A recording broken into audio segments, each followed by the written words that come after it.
윤석열 대통령의 국정 지지율이 취임 2달여 만에 크게 떨어지고 있는데 믿었던 충청권도 예외가 아닙니다.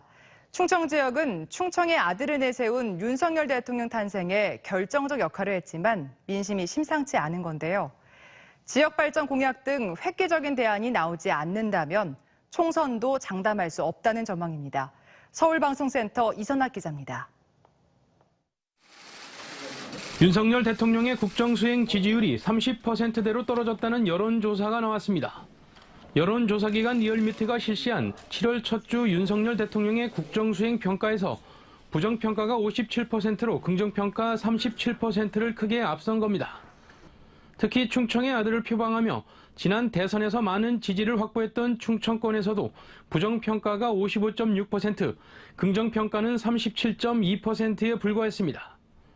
6월 중순까지만 해도 충청권에서 국정수행 평가는 긍정이 높았지만 2주 전 조사에서 처음 부정평가가 앞선 뒤 격차가 점점 벌어지고 있습니다.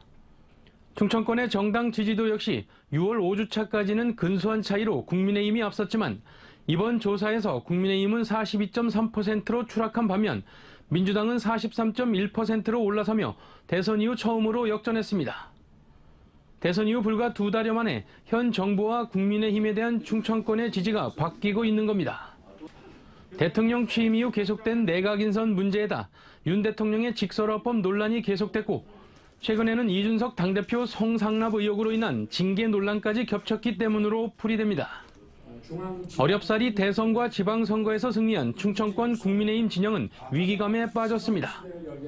새로운 지방정부가 출범한 지 불과 10여일 만에 정부와 중앙 정치권의 악재가 터진 데다 향후 내부 권력 투쟁으로 이어질 가능성까지 높아지면서 불안감이 확산되고 있습니다. 총선을 2년여 앞두고 충청권 내에서 상승하고 있던 국민의힘 지지세가 꺾이면 총선 승리를 장담하기 어려울 수도 있다는 우려가 당 내부에서도 나오고 있습니다.